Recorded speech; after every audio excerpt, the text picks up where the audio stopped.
అనకాపల్లి పట్టణం మాల్ల సురేంద్ర నివాసం వద్ద జరిగిన సమావేశంలో ఆంధ్రప్రదేశ్ రాష్ట్ర గౌరవ కార్పొరేషన్ డైరెక్టర్లతో కలిసి మాట్లాడుతూ ప్రపంచమే రాష్ట్రం వైపు చూసేలా సీఎం చంద్రబాబు పాలన సాగిస్తున్నారని, ప్రధాని మోదీ సహా ప్రపంచ స్థాయి నేతలకు చంద్రబాబు ఒక ఆదర్శమని, రాష్ట్రంలో మళ్లీ బూతుల సంస్కృతిని తెరపైకి తెస్తున్న వైసీపీ నేత అంబటి రాంబాబు రాజకీయాన్ని కలుషితం చేస్తూ మాట్లాడుతున్నారని, గతంలో అసెంబ్లీ సాక్షిగా చంద్రబాబు కుటుంబాన్ని అంబటి రాంబాబు అవమానించారన్నారు. నేడు అంబటి ఒక ఆంబోతులా ప్రవర్తిస్తూ చంద్రబాబుపై దుర్భాషలాడుతున్నారన్నారు.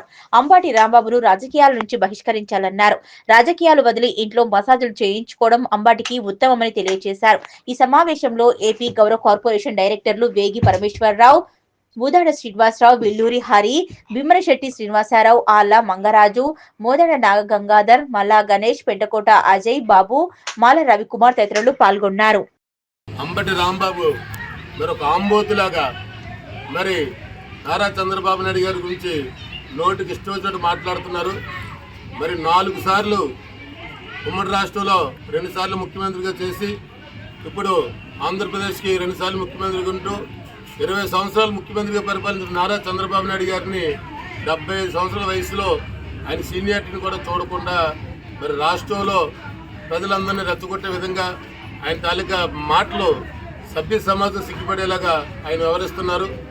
మరి ఈ విధంగా ప్రవర్తించారు కాబట్టి మొన్న ఎన్నికల్లో జగన్మోహన్ రెడ్డి గారి పార్టీకి కేవలం 11 సీట్లకే మరి రావడం జరిగింది.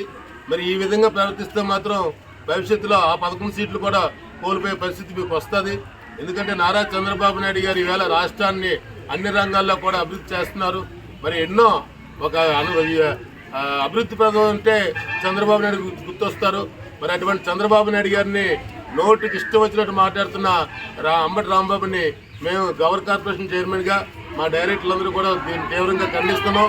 ఎందుకంటే నీలాంటి వ్యక్తి నోరు అదుపులో పెట్టుకోకపోతే నిన్ను రాజకీయాల నుంచి బహిష్కరించి మరి నీకు ఏదైతే ఇష్టమో ఇంట్లో కూర్చొని ఆ మసాజులు చేసుకుంటే నీకు బెస్ట్ తప్ప నువ్వు రాజకీయాలకు అనర్హుడివి.